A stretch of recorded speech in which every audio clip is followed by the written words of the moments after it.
Oh, here's your Backstage pass. Quiet on the set. Action! Welcome to Sedona's Backstage Pass with Shondra, presented by Chef Lisa Dahl. This is your inside look into culture, curators, and creative artists. And now, your host, Shondra. Welcome, my VIPs. You've got your Backstage Pass, and you are in. I have some great guests for you. I'm so thrilled. I don't want to tell you too much about it, but I will tell you that every Saturday at 10 a.m., you can find me right here at KAZM, Mellow Mountain Radio 106.5, and that's FM, by the way, 780 AM. That's the other side of it. And you can listen to it streaming anytime, 10 a.m. as well as afterwards, because they're all archived on mellowmountainradio.com, including Spotify, Apple Podcasts. We're all over the place. It's so much fun. This is my 26th episode. I'm thrilled. Now I'm just counting and just I have to say I'm thrilled, but I'm always excited about this podcast. So thank you for tuning in. And we're going to start with just a few events that are going on. I always like to mention that. I want to tell you that if you are a fan of the Sedona Ballet, and I know that there are some great fans out there, I want you to realize that Sedona Ballet is working on their next huge event that's happening in 2026, because it takes that long to put it together. The workshops, and they do such an amazing job. They showcase world-class performing arts. And I'm going to tell you, I cannot get over all of the work that Winnie Munch puts into Sedona Ballet and her board of directors and the dancers and choreographers that work with them. So check out SedonaBallet.org. And for those of you who love the Sedona International Film Festival, which always comes around in February, as many of you would know, for those of you who don't know, look them up. Very important. SedonaFilmFestival.com. Why are they important? Because they are bringing indie films to Sedona and also to Cottonwood. And I believe they even have something happening in Flagstaff as well once a month. So it's really wonderful. Go to, again, SedonaFilmFestival.com. Now, it just so happens that if you want to really support them, they've got their 32nd anniversary gala called Enchanted Autumn Masquerade Ball. Let me say it again. The Enchanted Autumn Masquerade Ball. It's happening on October 27th. That is coming up, you guys. I mean, it's right around the corner. It starts at 4:30 at the Enchantment Resort. And it is your opportunity, those of you who are coming in from out of town, as well as our residents here, to dress up in evening attire, which we hardly ever do in Sedona, and get a really special mask, because after all, it is a masquerade ball. And there's going to be, of course, dinner, a reception before that, live music and dancing by the band, the Swing Tips, which they are fabulous. You're going to love them. There's a live auction, a raffle, all kinds of great things. So you can get your tickets, again, at SedonaFilmFestival.com. And while you're at it, get a ticket to an event that I am doing on the 30th of October. And it's called Poe in Perpetuity. And I'm thrilled about it. It's all Edgar Allan Poe readings, and I will be on stage with Susan Owajewski as well as Jared McGuire. Fabulous actors, thrilled to be doing it. And it's a costume contest, so get dressed up, because after the show, which starts at 7 o'clock, after we'll be in the courtyard for a creepy costume contest. It's going to be a great fun thing to do. Now, tonight, you can also help the Sedona Arts Center, because they have their Saturday night awards, and it is artist games and a community paint out. And it is tonight. It's tonight, okay, you guys? October 26th. I cannot believe that it's already October 26th. So how do you get tickets for that? You go to SedonaArtsCenter.org, and this is all part of their annual Sedona Plein Air Festival. So there's some things that are going on. And while I'm at it, just going to mention a couple of sites to go to if you're coming into town. And, of course, for residents, visit SedonaMuseum.org, where you can get tickets to the Dead Quilter Society, which is coming up November 7th, 8th, and 9th. I wrote 11 songs for that, and Dev Ross is the incredible scriptwriter.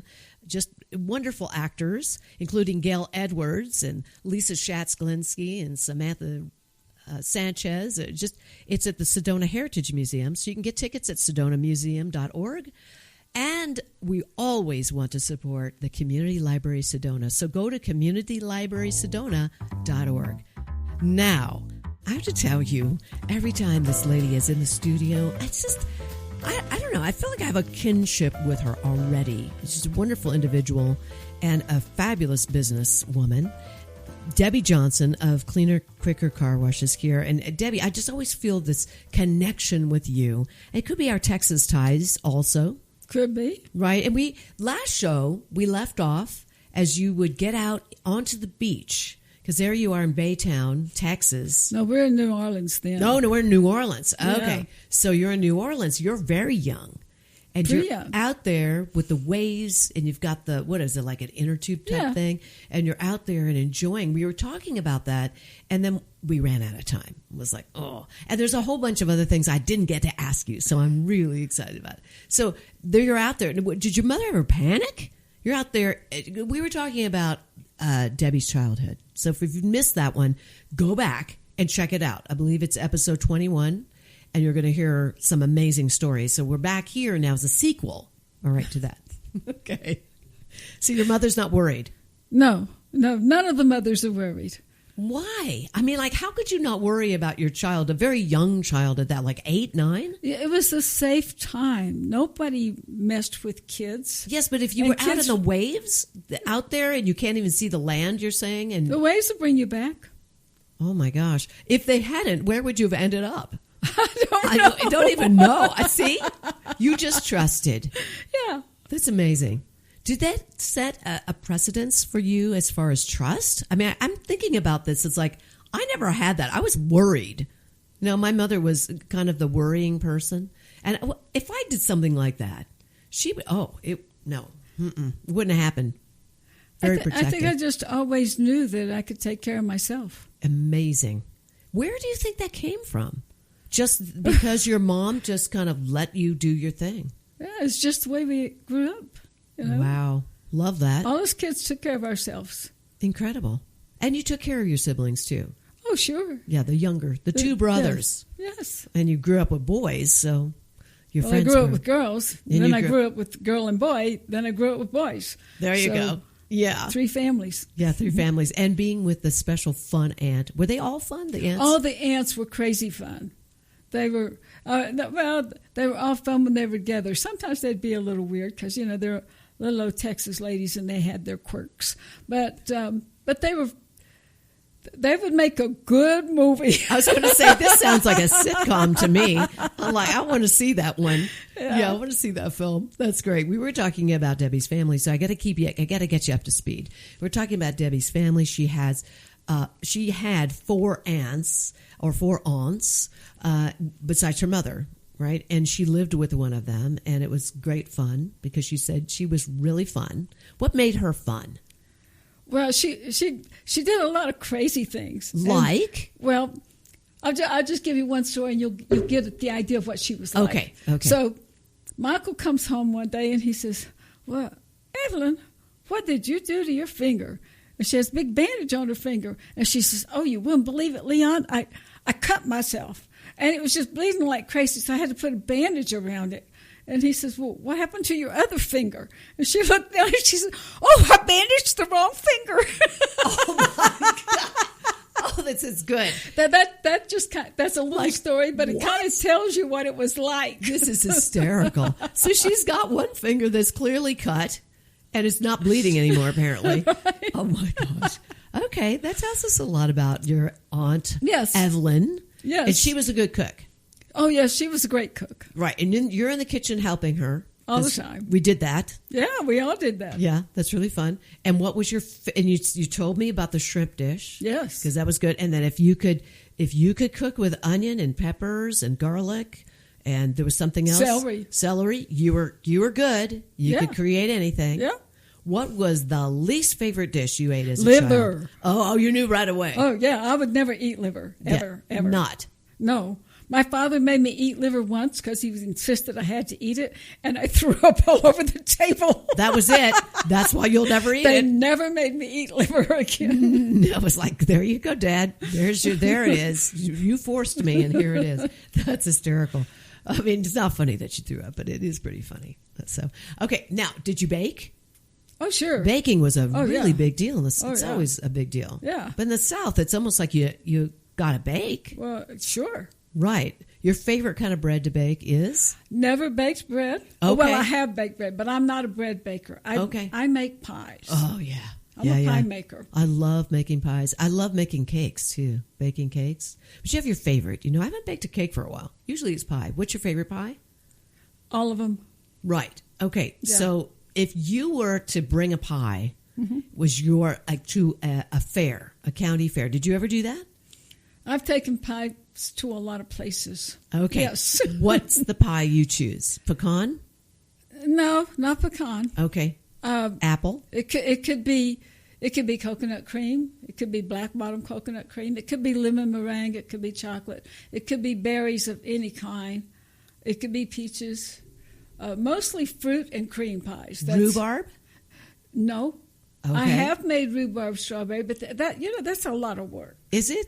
Yeah. Like I've always wanted to make one you got of to those. deal with the rhubarb. That's that thing, isn't it? That's the thing. Is that And you're already making dough and everything else, so Right. let's make it easy. I know. And if Fred Shin is listening right now, he is salivating because he loves pie. And I think it's key lime that he likes. I think. I probably have it wrong. But at any rate. Have you ever made key lime? I have made key lime, yes. Okay. So we know where to go now. When we just have to when we need a pie fix, yes. Yes, a pie fix. So mine is apple. I'm known Apple for my is apple wonderful. pie. Love apple pie. Apple pie, how American. Yes, I learned how to make my crust from Betty Crocker. Really? Well, yes, from the refrigerator at the grocery store. So Betty makes her crust, and then I do all the rest of the work, which is a lot of work, I'll say. But yes, it was made by Betty. So I assume you make your own. Okay, so now let's talk about what were your dreams as a child? What did you dream of doing? Or did you? Because you were happy. I know you had a great childhood from what I can tell. Actually, I didn't dream of being anything. Seriously. I just kept being something. You were in the moment. You know what? Ram Dass should have met me because I was always be here now. Aha. Yeah, Ram Dass had be nothing, here now. Had nothing to do with anything ideological. I was just be here now because that's where I was. Which is the place to be. Because you can't do anything. Yeah, you can't do anything about your past. Can't do anything about the future. You just be in the moment. Which I'm still learning. So you had this nailed at age 5 all the way through your childhood. Did it change when you got into high school? Did some shift happen? Now all of a sudden you're thinking about college. You're thinking about the future. Oh yeah, I knew exactly what I wanted to be. What was that? Well, I wanted to be a computer expert. Now we're talking back in the 60s. I know. There were no computers. I know. I'm so surprised by this. There were big computers bigger than this room. Yes, and they're all like in a row with all kinds of lights flickering and stuff, right? And so I started college at 16. Whoa. And took computer classes. Oh, my gosh. And my first class was wire boards. Do you know what that is? Wire boards? Yes. Have you ever heard of punch cards? Only when you're like time punch cards. Okay. So back then, in order to print out a label list, you had to, every single character had to have a card with the instructions of where to place the character and which character to place. And the way you did that was you had these boards with wires, and you would wire the ones and the zeros on the whole board to make all the cards you needed to say, John Smith, 25 Main Street, Baytown, Texas, 77520. Oh, and my gosh. You would have a big stack of boards that all had these wires on them that connected the ones and the zeros because everything was binary. Right. And load them into the computer, and the computer would spit out these a stack of cards that were the punched cards that told the computer what it was going to do. So you take those cards and fed it into the other side of the computer, and it would spit out your label list. Oh my gosh, what a process. I know. Okay, so now the very, very first computer that came out, because I know you had to know what that was. What was it? Was it an Apple? Was it? It was an abacus. An abacus. Who in the heck made that? I'm pretty dang sure it came from China. Back about the year 000. Okay, I really have to tip my hat to you. So you're making labels, and you've got to put all these things. It's almost coding, isn't it? Oh, it is coding. Yeah, and really, It was the first step to it. Yeah, the very first step. Yeah. My goodness, how many girls were doing that at the time? None. Yeah, because I can't even imagine. No. Did you surprise people when you told them what you were doing? Did people even understand what you were doing? No, they thought I was nuts. Yeah, no doubt. But then, of course, when computers came out, what was your very first computer that you had? Well, my very first computer, we're talking a long time later now. Now Okay. we're in the, well in the 70s. Right. Well, actually, we're in the 80s. Oh, yes, Yeah. because computers did not come out, if I remember right, Yeah. for the public. Right. They We're- didn't come we're out in until the the 80s. I'm working for GE. Uh-huh, right. And I had at this point I had already been identified as what they call a high pot.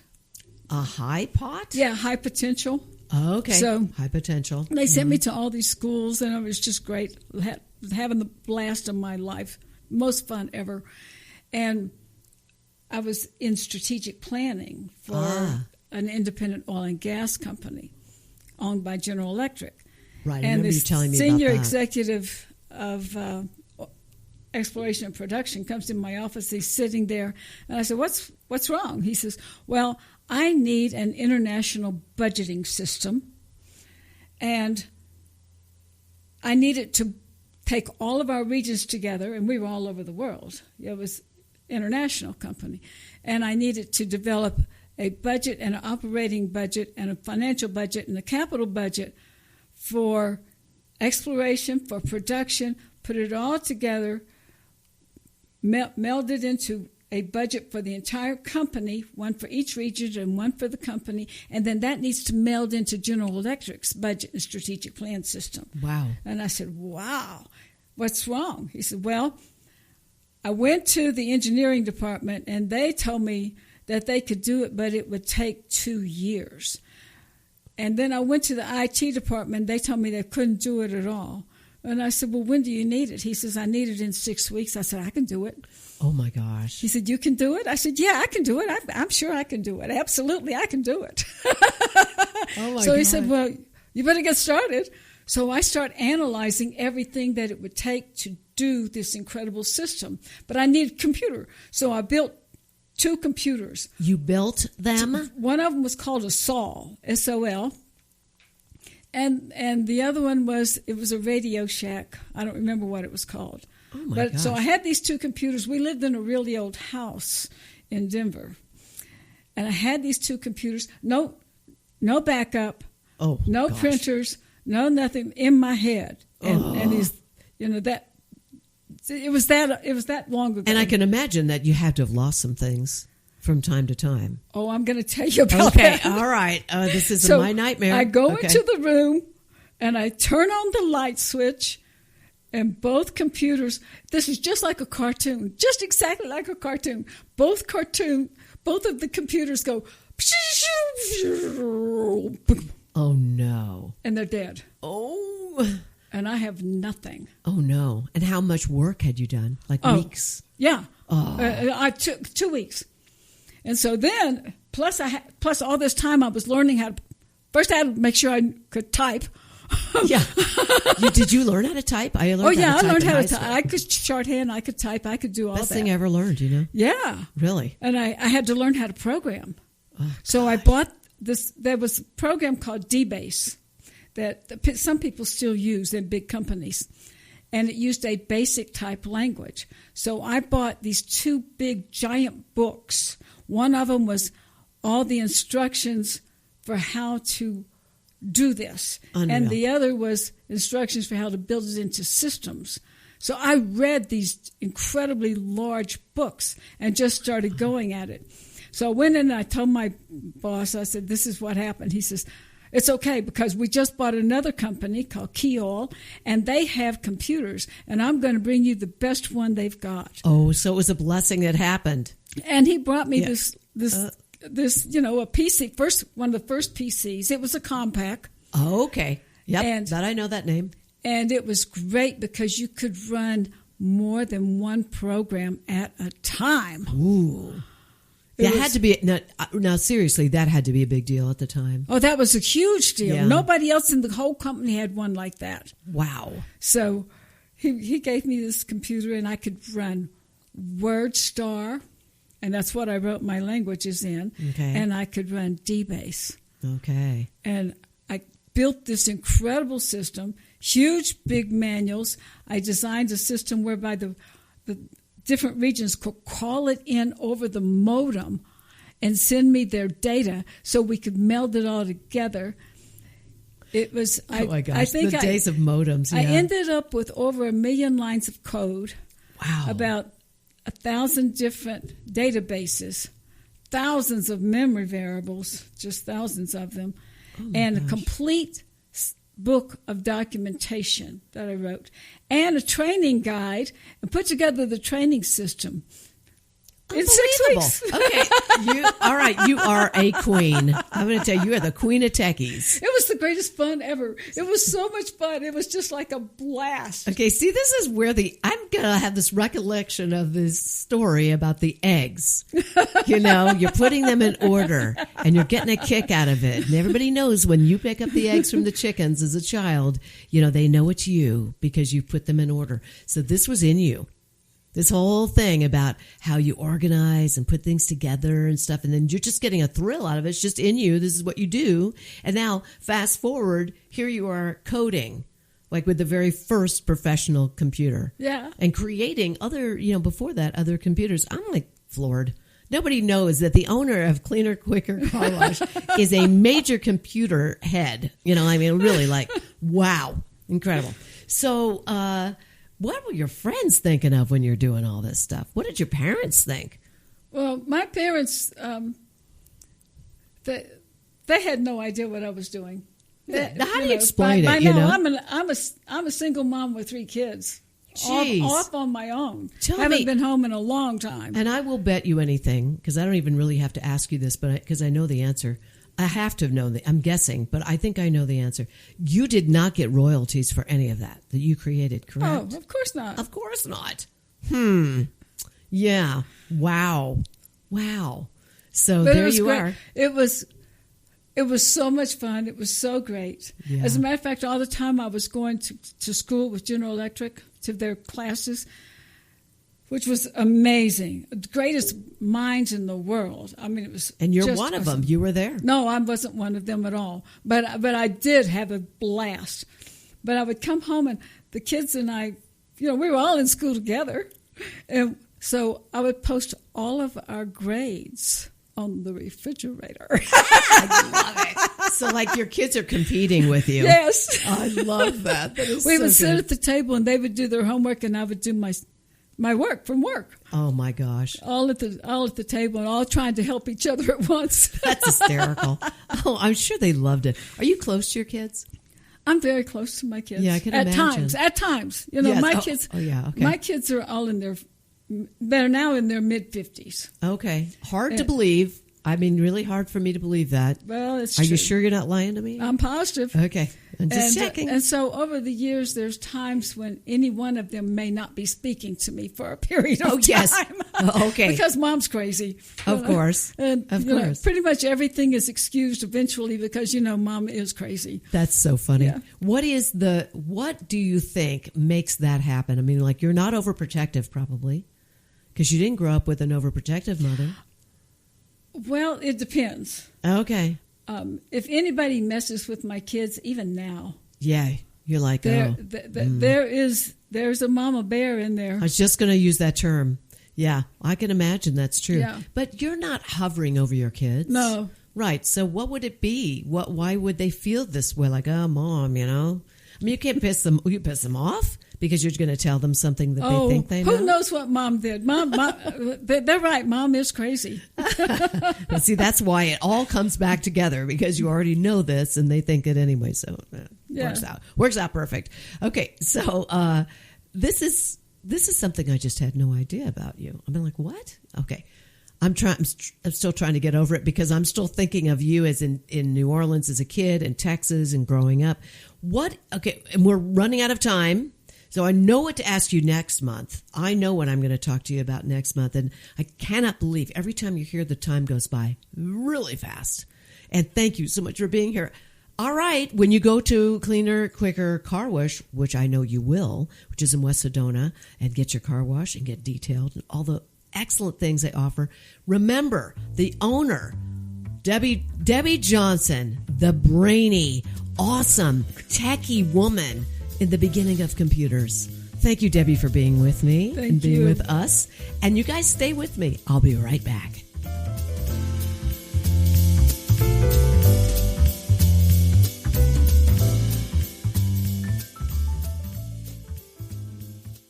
You can taste it in every bite. For over 30 years, Chef Lisa Dahl has redefined what it means to dine in Sedona, serving soulful, handcrafted cuisine inspired by love, artistry, and community. From the wood-fired kitchens of Mariposa to the couture flair of Butterfly Burger, every experience is elevated, every ingredient intentional. To learn more about Lisa Dahl and the Dahl restaurants, please visit cheflisadahl.com.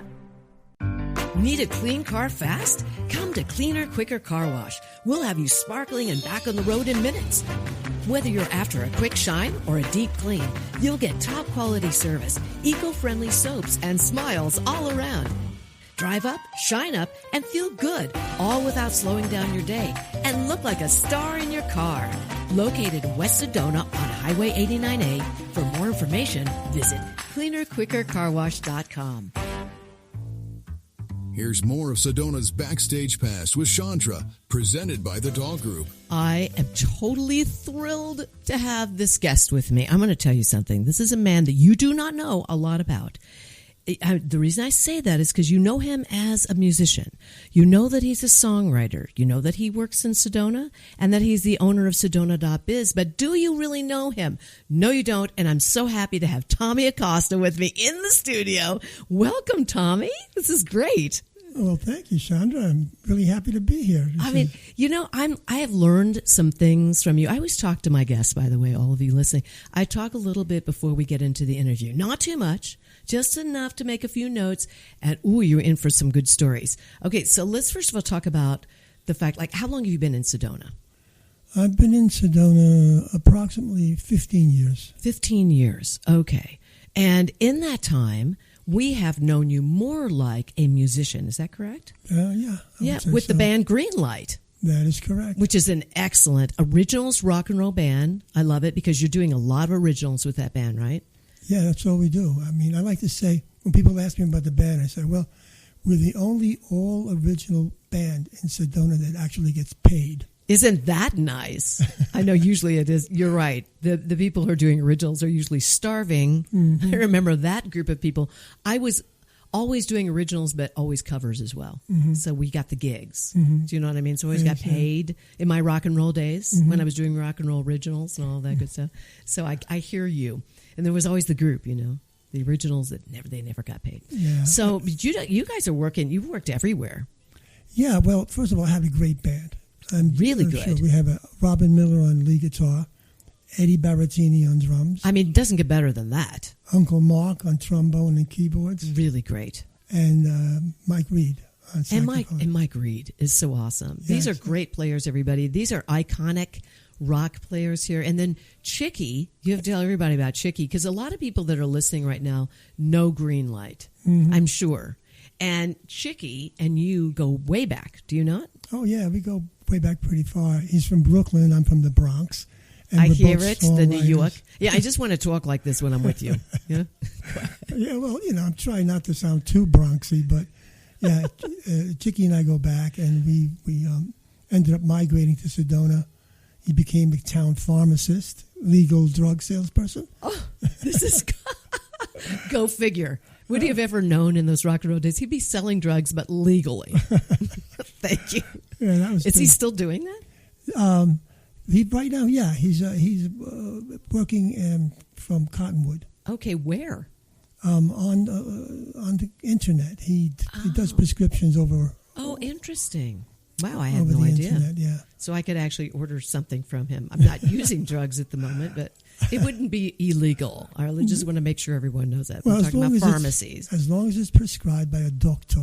A doctor. It's yes. quite all right. That's it. Okay, so how long have you known Chicky? For like how many years? Oh, God, maybe 30 years. My God. We go back. You grew up together. Yeah, well. Kinda. Kind of. Did you get in trouble together? Well, not really, but I did. Oh, okay. I kind of felt like that might be the case. Are you the baddie of the two? Like there's the good cop, bad cop kind of. I was. I shouldn't say that.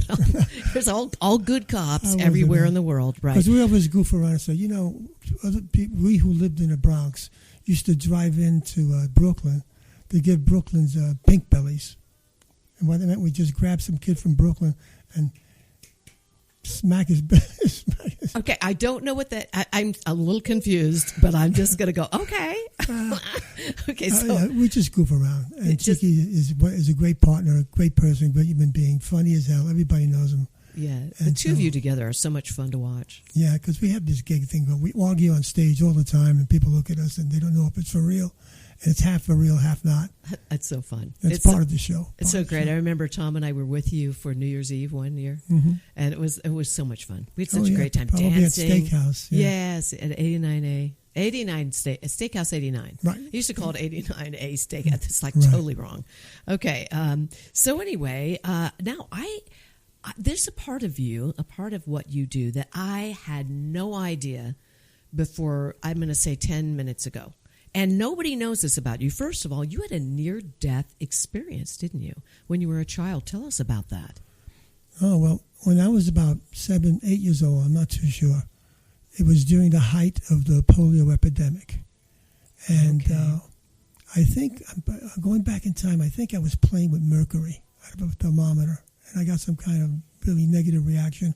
My mother rushed me to the hospital. And there, the doctors administered a spinal tap while I was conscious. I remember fighting it.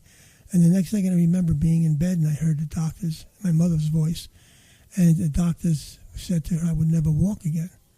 Oh, no. And my mother said, yes, he will. No, he'll never walk again.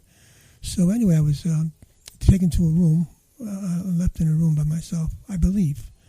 And I remember lights flashing through the Venetian blinds. I never remember too much the closeness and the presence of beings inside the room with me. I was paralyzed. I couldn't move. Whoa. Couldn't move my arms, my legs, anything. I just lied there. And I could never remember what happened after that night. But then about 30 years later, I'm driving along across Bronx Expressway in New York, and I had been spending the whole day goofing on one of my ex-girlfriends for being a woo-woo. Okay. Believing in all this, woo-woo stuff. Right. And I saw a sign, and the sign says, big truck sign says, it's useless to resist the Star Trek generation.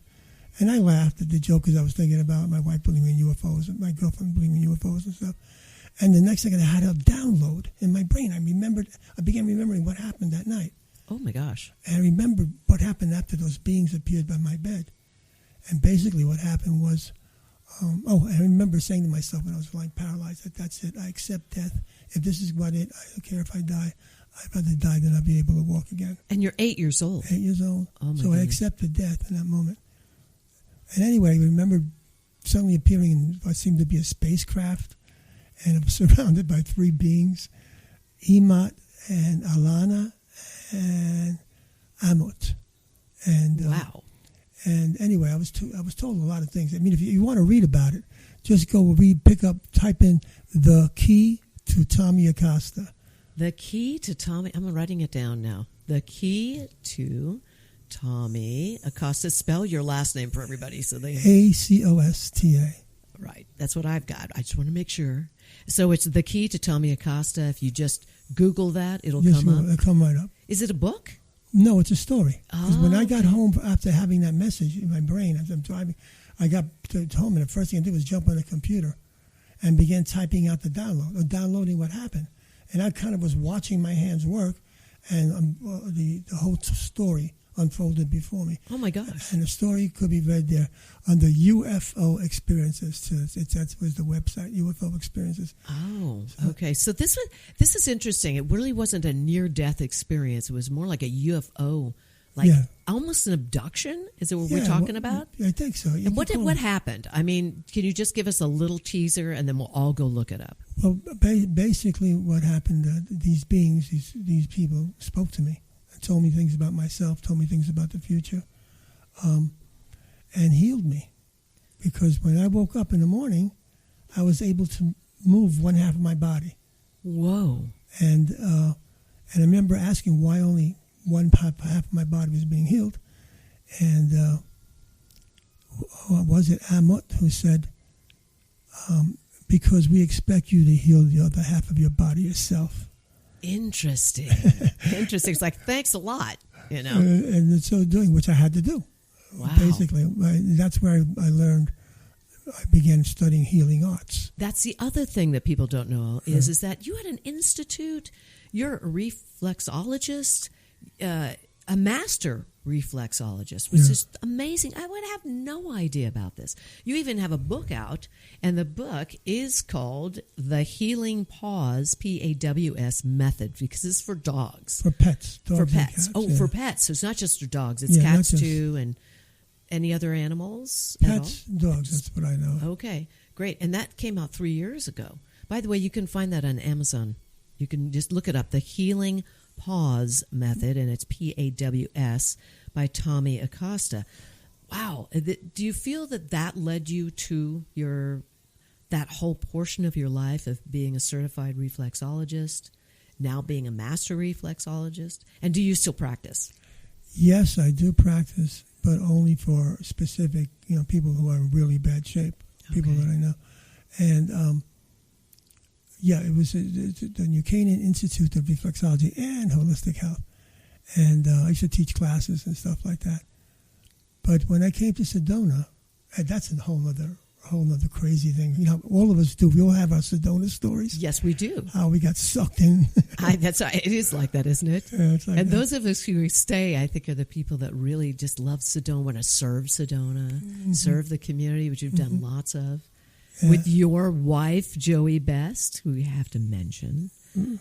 She's incredible. I mean, she has Sedona.Biz Best, and it's a magazine. It's beautiful. Joey's been in the community forever as well. Sedona.Biz Best Visitor's Guide, and she's had it for, 33 years now. Gosh, incredible. She's been in Sedona. See, I met Joey with that. And then when the two of you got together, I was like, oh, this is a powerhouse couple. That's how I refer to you both. Right. Well, thank you. Yeah, and also very rock. I have to say, I always tell that Joey, she looks like Stevie Nicks, because she does. She does. She does. Well, we go to, so you look like Stevie Nicks. Yeah, all the time, right? I do. Yeah, I tell her that. I'm Well, sure she other gets it. people do. So now let's get back to you again. So how did you get to Sedona? I'm curious. That's another trip. That was shortly after my illumination, when I saw the sign. Okay. And I was invited by some friends to go to Sedona, and we came here. And there was a movie that was playing in the Creative Life Center. Oh, gosh, called yeah. Indigo Kids. Oh, gosh. Isn't that James? I know who this is, who talks about the Indigo Kids. The Indigo That Kids. had to be in the 90s. Mm-hmm. Yeah, Yep, yeah. there you go. I came to a movie on the Indigo Kids, and I was with this fellow, and we were watching it. And before he walked out, I says to him, you know what? The current administration at that time, might do everything in the world to suppress these kids from achieving their true worth, their true potential. And as I finished saying that, I heard this lady in the back get up in the movie. She goes, and you can be rest assured that the current administration is going to do everything in its kind to stop these kids from being able to reach their full potential. I said, what? So I followed her out, and her name was Rita Livingston. Oh, yes, Rita. Rita Livingston. Oh, my gosh. That's how you met Rita Livingston? That's how I met. That's a story, you guys. For those of you who are longtime residents, you have to have known Rita Livingston. She was an amazing individual. So this is how you meet her, like right off the bat. She was holding court outside, and everybody was listening to her. And Iquala was there too. Iquala is, he's a native. He is. What tribe does he come from? Oh, I'm not too sure. Hopi? Maybe. But he is a shaman, a medicine man. He's a beautiful person and great individual, and does a lot of wonderful things here in Sedona for years. So you meet him as well. And I'm saying, because to me, he looked, wow, he looked like he was from outer space. And Rita's talking, and she looks at me, and she goes, oh, no, I said to her, I said exactly the same thing you just said in there. I was saying to my friend. And she goes, what do you do? I go, I'm a journalist. She goes, I'm starting a newspaper. Do you want to work for me? Just like that. Just Bam. like that. And then to make matters worse, the woman standing next to me goes, are you Tommy Acosta? I said, yeah, hi. She goes, you don't remember, but you used to write for my magazine. Oh, no way. Okay, you can't make this up. This is stuff like, I would say you can't make that SH, figure it out up. Because that's when you know, right? Yeah, that's a how. Unbelievable. And I forgot her name. But anyway, a couple of nights later, I was staying up on Doodlebug Lane, is it up? Okay, I know where that is, yeah. Doodlebug Lane. Yeah. And I was outside on the porch there. And I was looking around, thinking about things and looking at the sky. And suddenly I heard Tommy. I went, what? I heard, Tommy, you're moving to Sedona. I went, what? I go, yes, you are moving to Sedona. Your future is there. And I was my gosh. And I went, You laughed, yeah. An old LSD trip, maybe. A returning moment, a hallucination from past drugs, yes. But really quick, a couple of weeks later, I'm driving from my job in Chandler, and my eyes go crazy. And I had an explosion of floaters in my eyes, and so I couldn't drive. And I said, maybe, is this some kind of a sign? And before you know it, somebody asked me if they'd like to rent a house up in Sedona with them. So I did, and a couple of more friends, we rented a house together up here. And I started playing with Chicky around town. And then I met Joey Best, and that was the best. Yeah, that is the best. 12 years now you're married. No, I think it's 15. 15. Oh, okay. So you knew each other for 3 years. Me, I have trouble with math. Oh, well.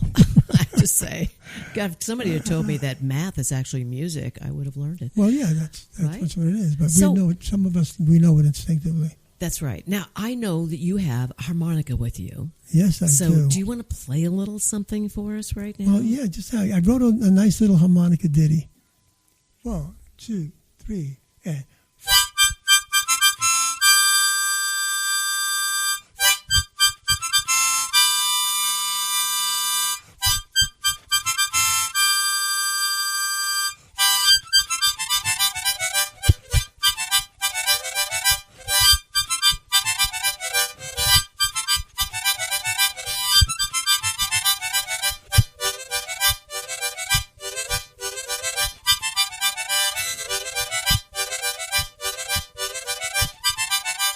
My baby don't love me. My baby don't care. My baby don't need me.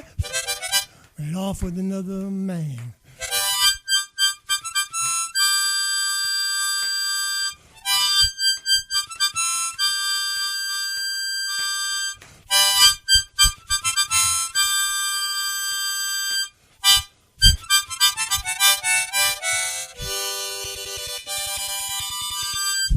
Love it. That's so good. When did you write that? I don't know, about a year ago. So. How fun. All right. So now I want to bring up again, Sedona.Biz. You are the editor, you're the publisher, you're the journalist. You've got great stories. And thank you for all the times that you've printed things that I've sent to you and other people, because you're always so supportive of everybody in the community, all the musicians, all of the different people that are here in the community. You cover it all, don't you? And you acquired it because of the late, great Steve Duvall. Tell us a little bit about that. Well, after Rita and I founded a newspaper called Sedona Times. Yes, and Rita passed away. And Steve Duvall was starting Sedona.Biz. And so he asked me if I would write for him. And I did. I would write articles here, article there, story here, news story there. And then, of course, as you know, he passed away. Yes, not too long ago. I think it's been, 3 years now? Not too sure. Yeah, I loved him. Just loved him. He was the president of KSB. That's how I met him. Tom and I met him. I wrote a song for Keep Sedona Beautiful as our anthem. And he helped so much. He supported that. And so you guys, did you know each other really well? No, I didn't know Steve. I just wrote for him. And I've seen him around town a couple of times. Right. And his wife, Susan. Yes, Susan's lovely. Susan is still living? Yeah, she's still living. Wonderful. Thank goodness. She was writing, doing my press releases for me until rather recently.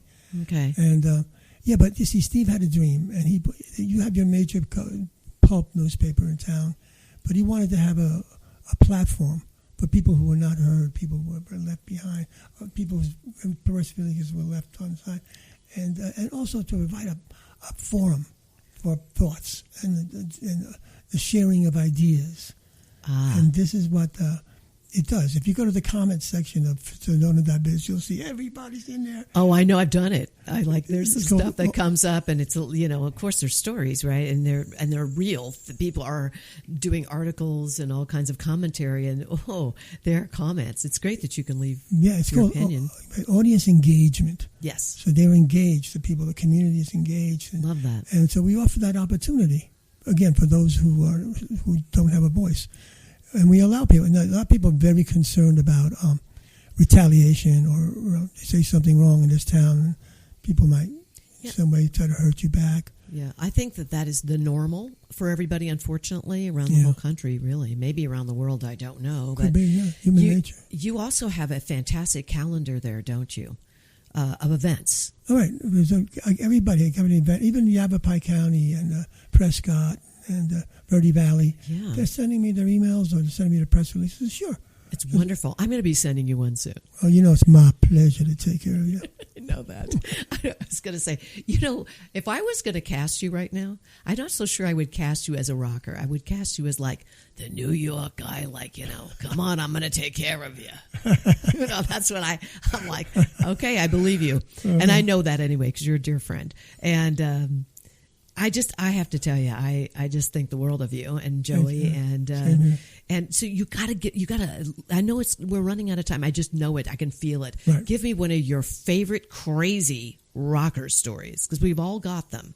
So something that happened can't be too long of a story, but you got to tell me. Very quick. The wildest, craziest thing ever happened to you on stage, one was I was playing a band called the Squirrels. And we were extremely popular, and we played Max and CBGB. Blondie was one of the acts that opened up for us. Oh, my goodness. We were very, very well known. And I remember we had a song that was called Smoke. Okay. You make them smoke. And at that sign, people would really be rocking and going crazy. I remember one time my younger brother shows up in a fire hat with a fire extinguisher. And we go into the song Smoke, and he sprayed the whole club. And That's nuts. Everybody had to leave, It's like, that is not cool. And it came back in again. But, that is so that was the story. Another time we used to wear squirrel sneakers. We have high heel sneakers, and Dee Dee Ramone's girlfriend dragged me into the ladies' room and started kissing me in one of the stalls. You see, I know these stories. Now, that never happened to me, but I have had bandmates tell me those stories about being dragged into the bathrooms. Into the stall, yeah. Mm-hmm. And, of course, Yeah. Dee Ramone's in the back in the stall with the squirrel. I knew it was a squirrel because I had my high heel sneakers. That's awesome. I love There it. was another team at the time I was playing with David Peel and the Lower East Side. David Peel cut an album with John Lennon called The Pope Smokes Dope. Oh, that's hysterical. Pope Smokes Dope. And anyway, we were playing. We were playing. I was his lead guitar player at the time, playing at the Hidon Bithorn Coliseum in Puerto Rico. 50,000 people out there.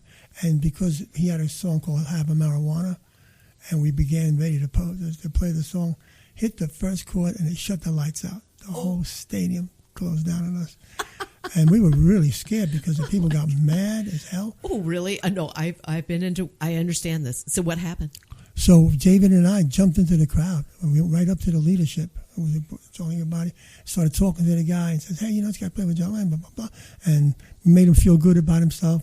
And he kind of like leaned back and pushed his henchmen, so to speak, away Holy from the stage. Toledo! Oh my So God! there was a couple of stories. Yeah, that's crazy. Do you ever have anybody jump on stage? Oh, yeah. Like, right? I got a great photo of that. You do. Was it like, I don't know. Tell me who that person was. Was it a blonde, a guy? Yeah, Who was it? It was a guy. Gal? A guy. It was playing at Max's Gertie's Folk City in New York City. okay. Folk City. And it was he had asked me that day to join him on the stage to be a part of his backup band. And I do remember this one nice-looking girl having her way with my guitar. Oh, hello. Oh, my gosh. Okay. Okay, so that was... That is hysterical. And we had girls jump up and dance. And yes, of course. Even now, listen, this is really cool.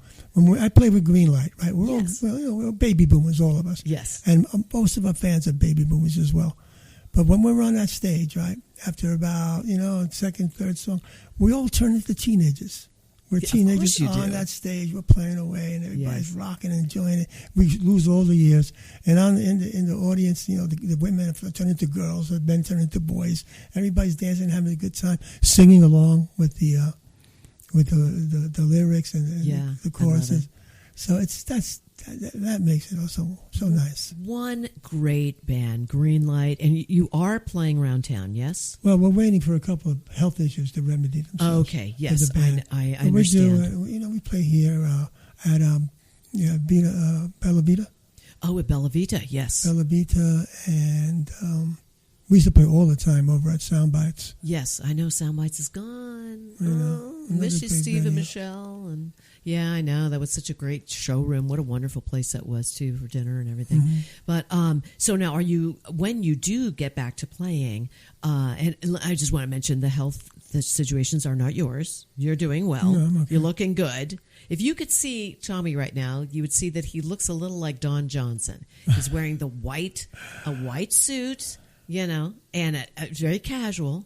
It's just very Florida, very Miami Vice. That's what I would say. Well, thank you. Yeah, so you wear the Vice, and I look like the rocker who you arrested, apparently. Mm-hmm. Well, coming from you, you are the rocker. Thank you. Because you never saw me in that day. See, we would have been on stage together in San Diego. If we were working at the same time, we would have been, I had been running around you. Mm-hmm. I used to run with my guitar players across the stage. There you go. I would still do that today. Yes, jumping on tables, doing all kinds of crazy things. Mm-hmm. Where was the trash can that I could have gone across like Cyndi Lauper? But anyway, the thing is that you're still doing the rocking thing. You've got Sedona.Biz. Make sure you visit Sedona.Biz, you guys, because it is absolutely the place to find out where events are happening. Also to read wonderful articles, commentary, editorials, all kinds of great stuff. Rita would be so proud right now. She would. And it's Sedona, period, B-I-Z. A lot of people think that Sedona.Biz, they'll write the word dot. Yes, no. Sedona, period, B-I-Z. Right, dot. And feel free to submit anything you want. I love giving authors a chance to express themselves. Fantastic. Yeah. Wonderful, wonderful, wonderful. Well, I just have to tell you, What a wonderful thing to learn so much about you. And I know that you're up to some really good stuff right now. We got the holidays coming. So there's going to be lots of events and things that people will be publishing on Sedona.Biz. Make sure that you check it out. Is there anything you want to leave us with today? Another tune. Okay, let's do it. We're going to end with this and a little harmonica. Okay. Tommy Acosta, Sedona.Biz, you guys.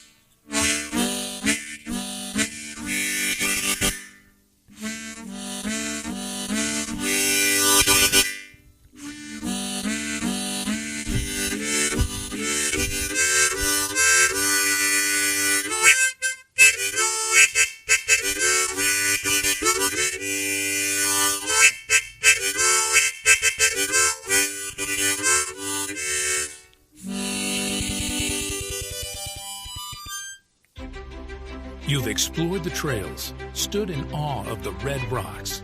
Now, discover how Sedona became Sedona. The Sedona Heritage Museum tells the story of Red Rock country, from ancient cultures to today's vibrant community. It's interactive, family-friendly, and open year-round, indoors and out. Sedona Heritage Museum, preserving and sharing the soul of Red Rock country. Plan your visit at sedonamuseum.org or call 928-282-7038. Take a deep breath, then let it go. At Sedona's New Day Spa, your escape begins the moment you arrive. Enjoy luxurious massages, rejuvenating facials, and native-inspired body treatments. Every moment is designed to restore balance and renew your spirit. Voted Sedona's Best Day Spa, this is more than self-care. It's your sanctuary. Book your experience today at SedonaNewDaySpa.com or call 928-282-7502. When your project demands precision, experience, and trust, turn to Sefton Engineering Consultants. From expert civil engineering to construction management, we deliver real-world solutions that stand the test of time. With over 30 years in the business, Luke Sefton's team is committed to getting your project done right, on time, and on budget. Sefton Engineering Consultants. Reliable, experienced, personal. Learn more at SeftonEngineeringConsultants.com. Here's more of Sedona's Backstage Pass with Shondra, presented by the Doll Group. Oh my gosh, I just absolutely adore my guests this week. But then I always say that, don't I? I just love these guests. Oh, do you hear that? Okay, for those of you following, you know what this means. It's time for my shameless Shondra spot. All right, I just saw, I should say Dev Ross, and I just saw the second edit to Weird Detention. I'm so excited about this movie, you guys. I'm thrilled. We've really brought it down now. It's 44 minutes is where we're looking at. Maybe with credits, it's 45 minutes. So yes, it is a narrative short. We are so close to being done. I'm thrilled. By the way, this is going to be the quickest shameless genre spot that you've heard, because I don't have too much to say other than we could sure use your support, because we're at the very tail end of post-production and we want to get our film colorized properly and also mixed really well with a sound studio. I think we're going to go to Los Angeles for that. So if you want to make a donation, you can actually get a tax deductible. You can get a tax deduction for your taxes is what I want to say. And you can still do that because it's still not quite the end of the year. So go to weirddetention.com and there you will find a way to do that. Our fiscal receiver is the Artist Forum in New York City. And let me just tell you, this is a wonderful organization. So when you help us, you also help them. And they are a nonprofit. So help us out if you don't mind. We just welcome all of your support financially. We're excited. We're at the very tail end of this. And you will help us get us right over the finish line. WeirdDetention.com. Well, thank you again for tuning in. And remember, I'm always here. Sedona's Backstage Pass is always on Saturdays at 10 a.m. And you can find us live on mellowmountainradio.com, even after the fact, but we stream live there. And also KAZM 106.5 FM and 780 AM. I want to thank my sponsors, but before I get to them, I want to thank my engineer because he's so awesome. awesome. This man makes my shows sound like gold. Thank you, Ryan Thompson. I sure appreciate you. He's in the sound booth, and I'm waving to him right now.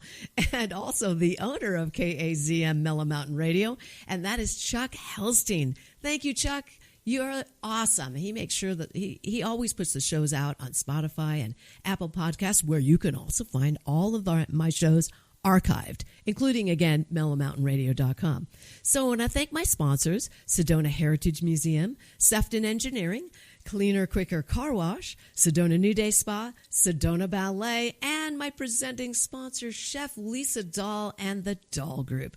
Thank you guys so much. So I'm going to sign off for right now, but get your VIP pass out next Saturday and every Saturday at 10 a.m. Remember, mellowmountainradio.com and also Apple Podcasts and Spotify. I'll see you later.